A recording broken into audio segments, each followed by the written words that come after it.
My name is Emily, I'm 29, and I found my boyfriend cheating on me with my own stepsister on my couch, in the apartment I paid for. Before I tell you how that single moment of betrayal unraveled a multi-million-dollar federal fraud case and landed them all in front of the FBI, let me know where you're watching from in the comments. It helps to know I'm not alone.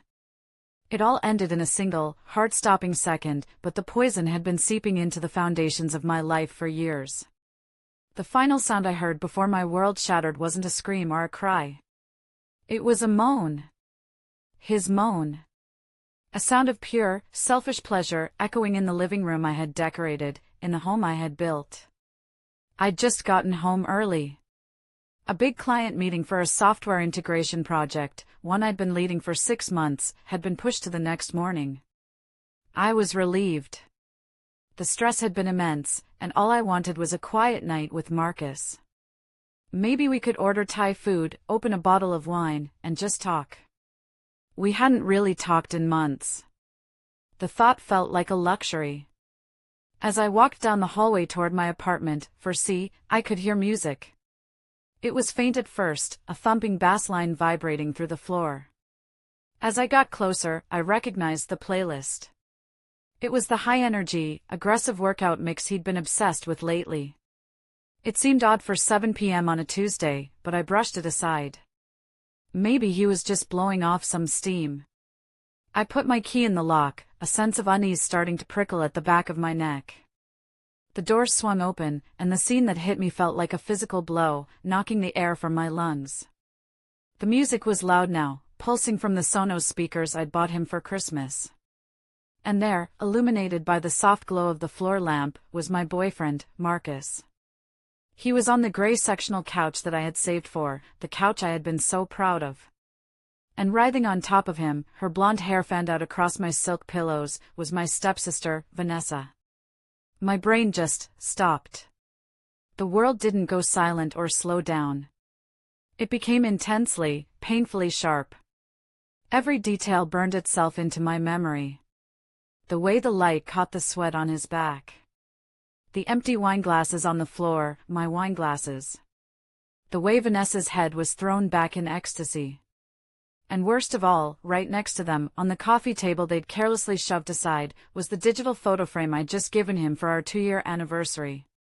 It was cycling through pictures of us. Us smiling on a trip to Mexico. Us laughing at a Yankees game. Us, happy. A ghost of a life that was being murdered right in front of me. That was it. The photo frame. That was the switch that flipped inside my soul, from shock to something primal and cold. It wasn't sadness that flooded me. It was a white-hot, clarifying rage. A rage that burned away all the doubt, all the excuses, all the times I had let myself be gaslit and ignored. I didn't scream. I didn't cry. I moved. I lunged forward, my movements silent and deadly. I wasn't a heartbroken woman, I was a predator. I grabbed a fistful of Vanessa's expensive, salon-perfect hair. She let out a surprised yelp, her eyes flying open in shock. Before she could process what was happening, I slammed her head, with all the force of my betrayal, into the screen of the 65-inch television. There was a sickening crack of plastic and glass, a flash of static, and the screen exploded into a spiderweb of black lines. She shrieked, a sound more of shock than pain, tumbling off Marcus and onto the floor. Marcus scrambled to get up, his face a mask of disbelief and panic. "Emily!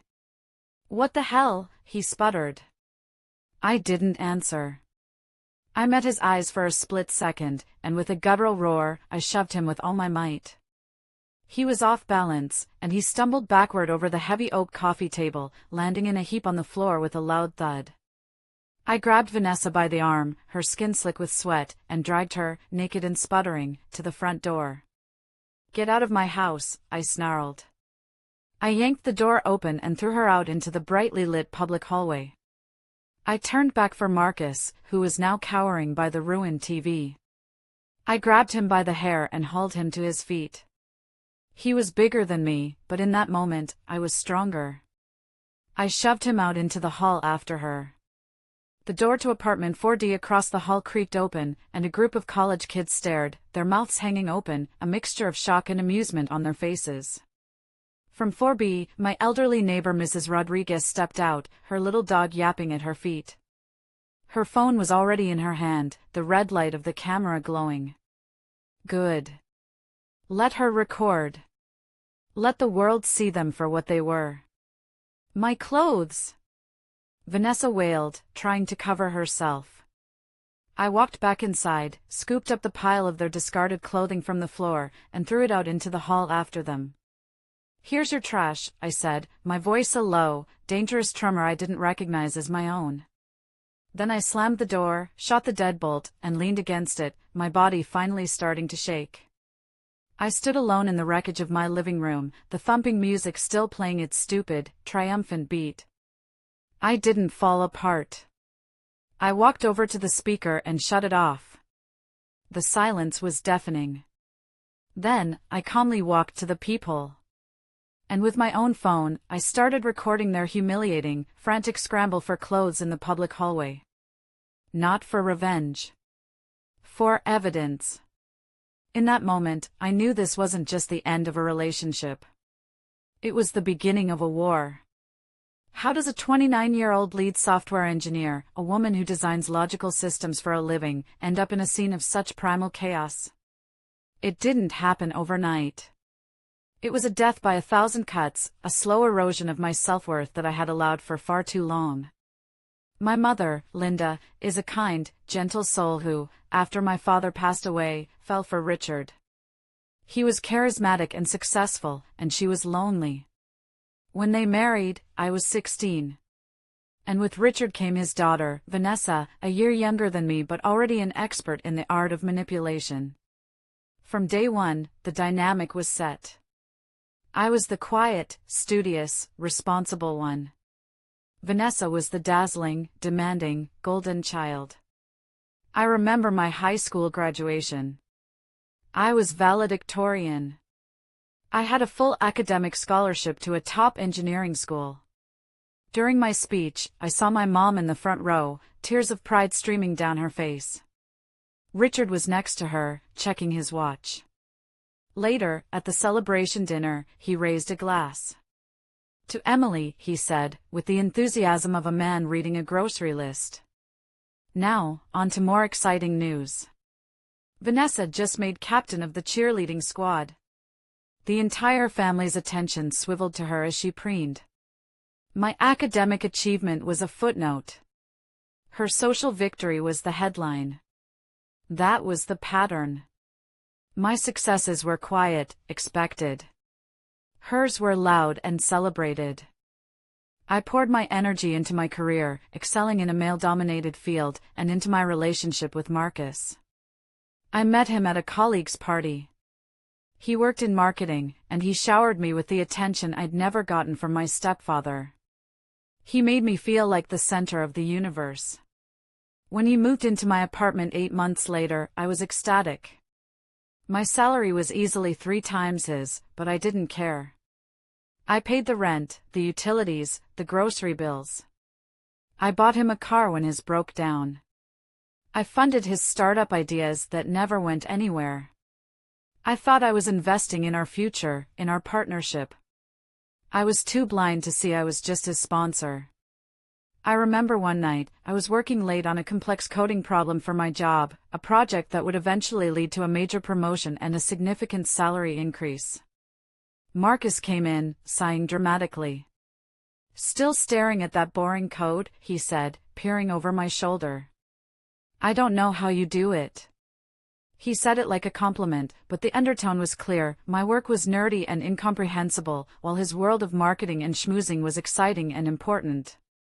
He then asked if I could transfer him $500 for a networking dinner. I did it without a second thought. I was earning the money, he was living the life. The beginning of the end came, as it so often does, from a place of insecurity, his, not mine. He attended a college friend's lavish wedding in the Hamptons. The groom was some tech bro who had just sold his company to Google. Marcus came home a different person. He was sullen, quiet, and intensely critical of himself, and by extension, of our life. He kept looking at himself in the mirror, poking at his stomach. "I look like crap," he announced one night. "That guy, my age, and he looks like a movie star. I need to get serious. I need a total transformation." Eager to be the supportive, problem-solving girlfriend, I jumped at the chance to help. "Whatever you need, babe," I said, relieved to have a tangible problem to fix. "Let's get you the best. I'll take care of it."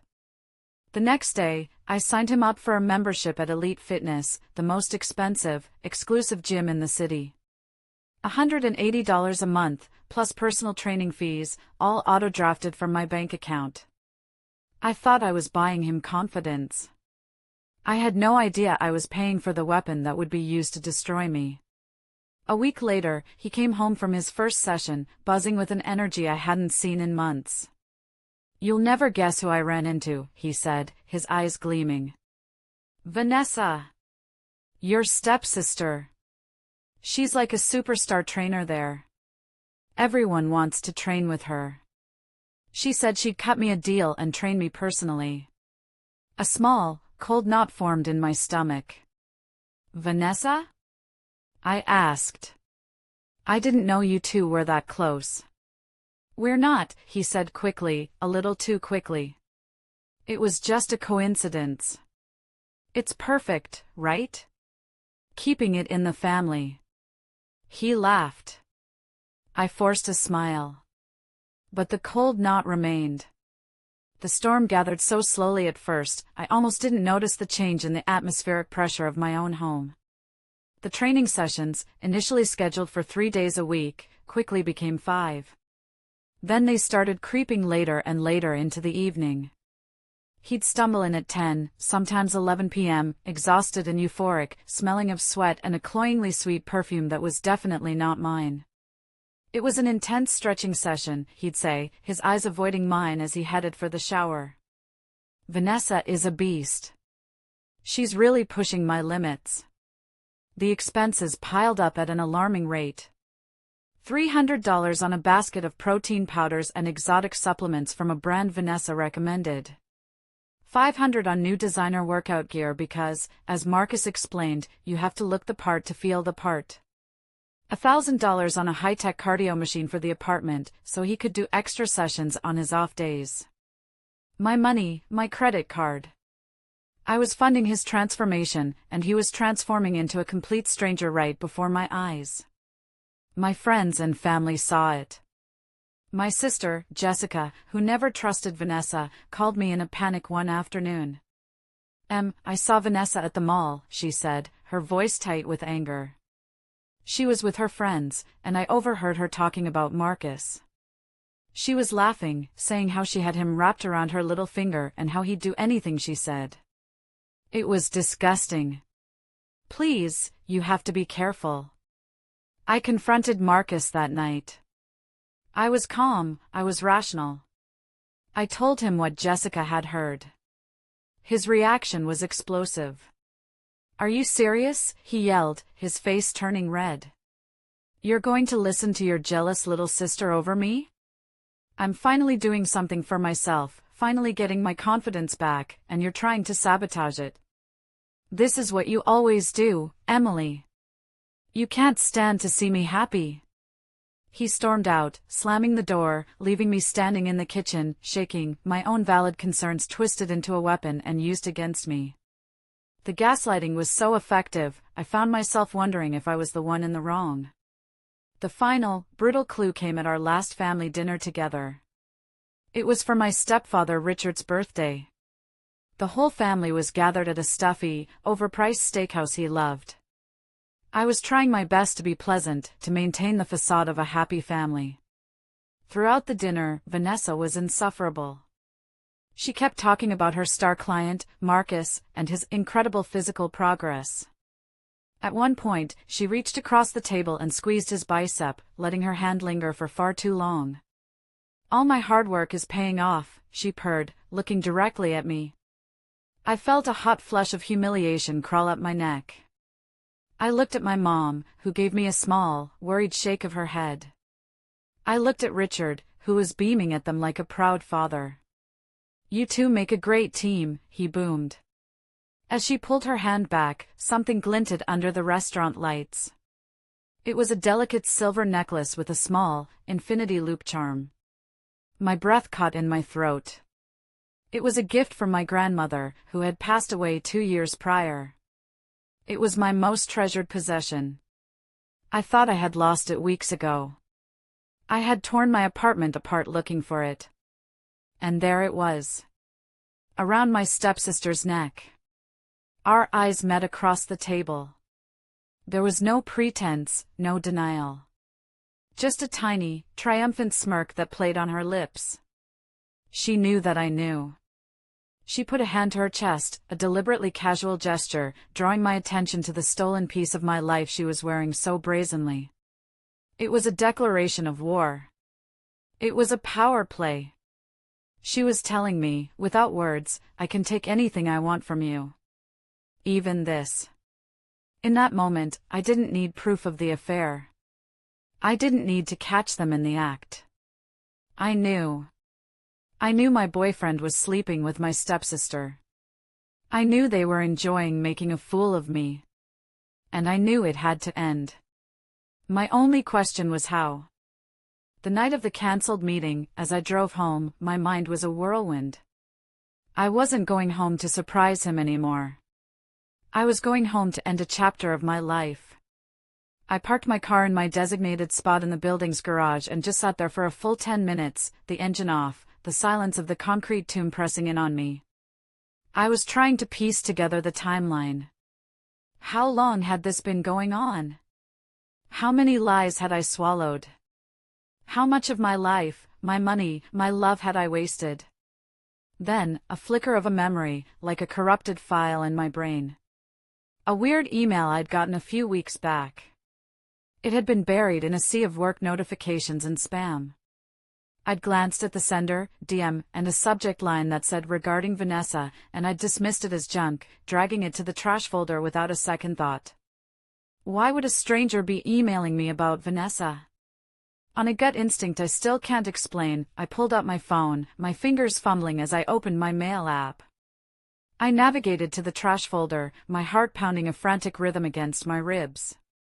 I scrolled down, past deleted marketing emails and old receipts. And there it was. I clicked it open. The message was short, cryptic, and terrifying. My name is David Morrison. I am, or was, Vanessa's husband. She is not who you think she is. She did this to my wife before me. She targets people. Check her company's financials. Be careful. My blood ran cold. She did this before. She targets people. This wasn't a crime of passion. It was a premeditated attack. The message gave my anger a new, sharper edge. I wasn't just a woman who had been cheated on. I was a woman who had been hunted. I put the car in park, took a deep, shuddering breath, and walked toward the elevator. I was no longer a heartbroken girlfriend walking home to a confrontation. I was an engineer walking into a system that was critically flawed, and I was about to debug the hell out of it. When I opened that front door, I was already armed with information. I was already at war. So when I saw them, tangled together on my couch, it wasn't just a betrayal of love. It was a confirmation of a calculated, predatory deception. After the TV screen cracked and they were scrambling naked and humiliated in the hallway, my first instinct wasn't to shatter into a million pieces.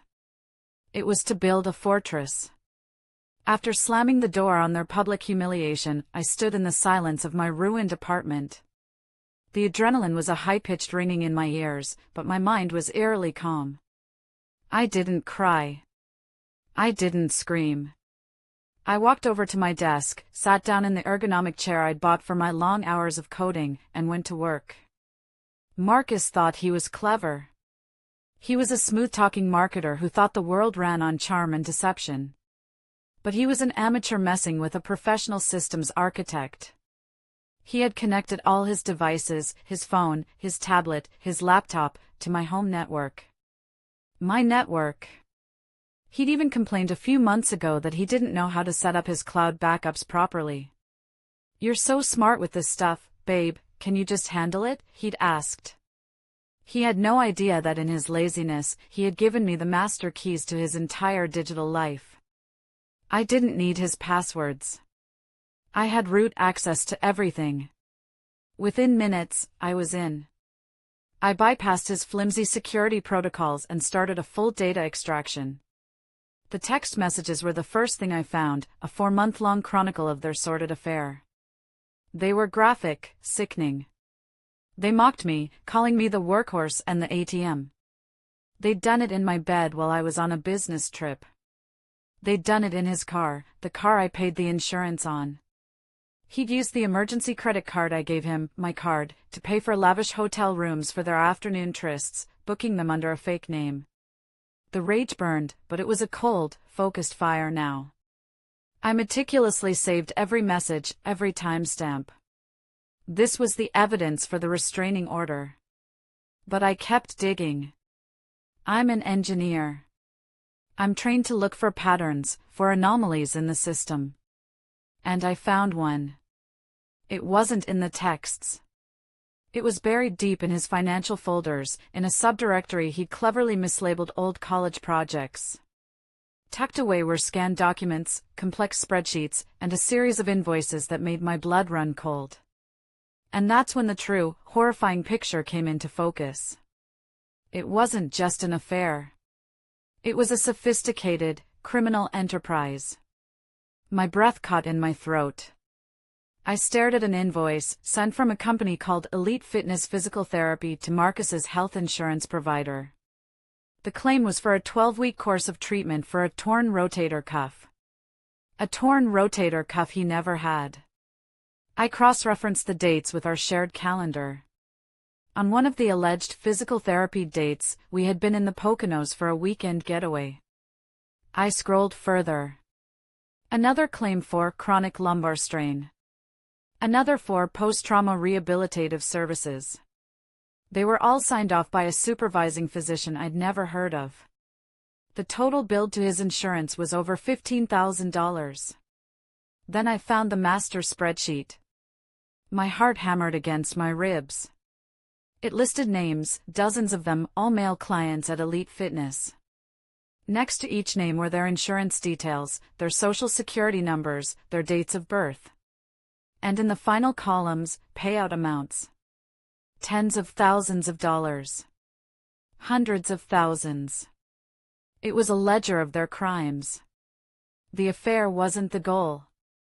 The affair was the tool. It was the entry point. Vanessa hadn't just seduced my boyfriend. She had profiled him. An insecure man with a stable, high-earning girlfriend who had a premium health insurance plan. She used the intimacy of the relationship to gain his trust, to get access to his personal information, his signature, his consent forms. And then, she and her cousin, Brad Morrison, the manager at Elite Fitness, used that information to commit massive, systematic insurance fraud. The ground fell away from beneath me. This wasn't a messy breakup anymore. This was a federal crime. My personal heartbreak had just intersected with a multi-million-dollar felony. The stakes had just been raised from my dignity to their freedom. And I was holding all the cards, all the data, all the proof. I saved everything to a triple encrypted external hard drive, made 2 backups, and wiped the source. My living room was a crime scene, and I had just collected all the evidence. The next 24 hours were a blur of cold, calculated, and decisive action. I didn't sleep. I drank black coffee and moved with the focused energy of a general preparing for battle.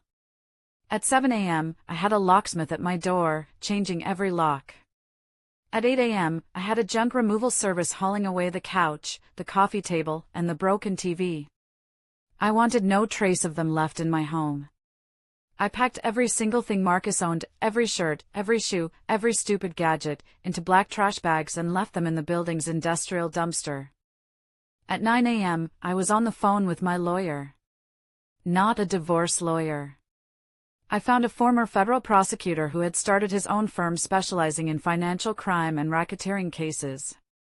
I explained the situation calmly, factually. There was a long pause on the other end of the line. "Miss Foster," he finally said, his voice tinged with awe, "you may have just handed me the biggest case of my career." By noon that day, we had filed for an emergency temporary restraining order against both Marcus and Vanessa, citing stalking, harassment, and the evidence of criminal activity. The backlash was immediate and vicious. My stepfather, Richard, showed up at my door that evening, pounding on it, his face purple with rage. "How could you do this?" he screamed through the solid wood. "You assaulted them. You humiliated Vanessa. She could have been seriously hurt. You've always been jealous of her success, and now you're trying to ruin her life." I didn't even open the door. I spoke through the peephole, my voice as cold and hard as steel. "Get off my property, Richard," I said, "before I add you to the restraining order for harassment." He stood there, sputtering, for another minute before finally storming off. The real fear set in 2 days later. I was walking to my car in my office parking garage after a long day at work. It was late, and the garage was mostly empty, the air thick with the smell of concrete and exhaust fumes. Suddenly, Marcus stepped out from behind a concrete pillar, blocking my way. He had violated the restraining order without a second thought. His face wasn't apologetic or sad. It was ugly, twisted with a desperate rage. "You have no idea who you're messing with, Emily," he hissed, taking a step closer. The smell of stale alcohol wafted off him. "You think you're so smart with your little computer tricks? Drop this. Drop the lawsuit, drop the police report. Drop it all, now. Or I swear to God, I will ruin you. I'll tell the police you attacked me unprovoked. I'll tell your company you've been stealing corporate secrets. I'll make sure you lose your job, your reputation, everything." I felt a genuine spike of primal fear. He was bigger than me, and he was cornered. At the same time, a thick envelope arrived at my office via courier. It was a cease and desist letter from a high-powered, notoriously aggressive law firm representing elite fitness. It was filled with legal jargon, accusing me of defamation, tortious interference with business, and threatening a multi-million-dollar countersuit. For one terrifying moment, I felt the weight of it all crushing me. It was me, one woman, against a corporation, against two criminals who had nothing left to lose. I sat in my car, the threatening letter in my lap, and I finally cried. Not for the loss of the relationship, but from the sheer, overwhelming pressure of the fight I had started. I felt small and very, very alone. That night, sitting in my silent, half-empty apartment, I almost gave up. The fight felt too big, the enemies too powerful. My own lawyer had warned me, "They will try to bury you in legal fees. They will try to break you. Are you sure you're ready for this?" I wasn't sure of anything anymore. Then, my phone rang with an unknown number. I almost ignored it, but something made me answer. "Is this Emily Foster?" a man's voice asked. It was quiet, hesitant, and heavy with a weariness I recognized. "Who is this?" I asked, my voice hoarse. "My name is David Morrison," he said. I was Vanessa's husband. I'm the DM who sent you that email." I sank into a chair, my legs suddenly weak. "I saw the video of what happened in your hallway," he continued, his voice filled with a weary sadness. "It's gone viral in a few local community groups. She's done this before, Emily. Many times. I've been quietly collecting evidence for years, trying to build a case for my divorce, trying to prove she was unfit to have custody of our son. I have documents. I have names of other women. I have a box full of proof. I think it's time we talked." And just like that, the crushing weight lifted. I wasn't alone anymore. I had an ally. The hunter had just become the hunted. The year that followed was the hardest, most draining, and most empowering of my life. There was no single, dramatic courtroom showdown like you see in the movies. The war was a grueling campaign fought in sterile lawyers' offices, during 10-hour depositions under fluorescent lights, and through mountains of digital and paper evidence. David and I became an unlikely but formidable team. His box of meticulously organized paper documents, old receipts, suspicious bank statements, sworn affidavits from other women Vanessa had targeted, combined with the terabytes of irrefutable data I had extracted from the cloud, created an ironclad case. We found 5 other men who had been similarly seduced and defrauded by Vanessa. They were hesitant to come forward at first, ashamed and afraid. But seeing that I, a woman, was willing to lead the charge gave them the courage. Together, we filed a class-action civil suit against Elite Fitness and its parent company. My role in this war was unique. I wasn't just the lead plaintiff and star witness. In those long meetings with our legal team, I was the expert. I was the one on the whiteboard, drawing out network diagrams, explaining the digital forensics, tracing the IP addresses, and showing exactly how the money laundering and insurance fraud was committed. I had found my voice, and it was backed by undeniable, logical proof. I watched as seasoned lawyers listen to me, a 29-year-old software engineer, with rapt attention. The same intelligence that Marcus had belittled was now the weapon that was going to bring his world crashing down. The first real crack in their fortress came from Veronica Chen, a tenacious investigative reporter for the city's main newspaper. Tipped off by our lawyer, she didn't just write one story, she launched a whole investigative series titled Predators at the Gym, Sex, Lies, and Insurance Fraud at Elite Fitness. The story exploded. The public outrage was immense.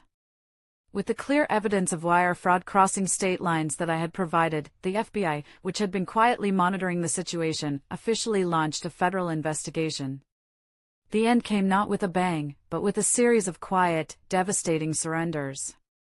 Facing federal charges and a PR nightmare, Elite Fitness's parent company folded. They settled our civil suit out of court to avoid a catastrophic public trial. The check they wrote was for a sum that changed all of our lives. It was never about the money, but the number, with its 7 figures, was a clear admission of guilt. It was validation. Vanessa and Brad, the masterminds, were indicted by a federal grand jury on charges of conspiracy, wire fraud, and money laundering. Vanessa, seeing the mountain of evidence against her and facing the prospect of a decade in prison, took a plea deal. She was sentenced to 36 months in a minimum security federal prison. Brad, who was less cooperative, went to trial, lost, and got 5 years. And Marcus? He did what cowards do. He turned on them to save his own skin. He testified for the prosecution, painting himself as a naive victim of Vanessa's manipulations. The judge didn't fully buy it. He got 2 years of probation, a permanent felony record that made him unemployable in his field, and a court order to pay restitution for the rest of his miserable life. The last I heard, he was 28 years old, living in his parents' basement in Ohio. A few months ago, I got an email from my mom. It was a short, simple message. She had finally done it. She had filed for divorce from Richard. "You gave me the courage," she wrote. "You showed me that we don't have to accept the unacceptable. Thank you for showing me what strength looks like. My sister Jessica and I are closer than ever. We are each other's staunchest defenders." I moved out of that apartment. I couldn't stand the memories. I used my share of the settlement to make a down payment on a beautiful condo in a new part of the city, one with a view of the skyline. But I didn't stop there. I took the rest of the money, my severance from a job I no longer needed, and the skills I had honed in my own fight, and I started my own company. It's a cybersecurity firm. We're not a giant corporation, we're a small, dedicated team. Our mission is to help ordinary people and small businesses protect themselves from the kind of digital exploitation and financial fraud that almost broke me. I'm pitching to our first round of venture capital investors next week. It's terrifying and exhilarating. I'm not just an employee anymore. I'm a founder. I'm a CEO. I took the worst experience of my life, the moment of my deepest humiliation, and I built something new and powerful from the ashes. The other day, I was setting up my new work laptop. When it asked me to choose a desktop background, I didn't pick a scenic landscape or a picture of family. I just opened a simple text editor and wrote a single, elegant line of code. It's a complex algorithm I designed for our flagship security product. It's my code. It's a reminder. They tried to delete my life, so I rewrote the whole program. And this version is faster, smarter, and impossible to hack. Thank you for listening to my story. It was a long and difficult journey, but I came out stronger on the other side. My question for you is, have you ever had to completely rewrite the script of your own life after a betrayal? Let me know in the comments below. And if my story resonated with you, please give this video a like and subscribe for more. You're not alone.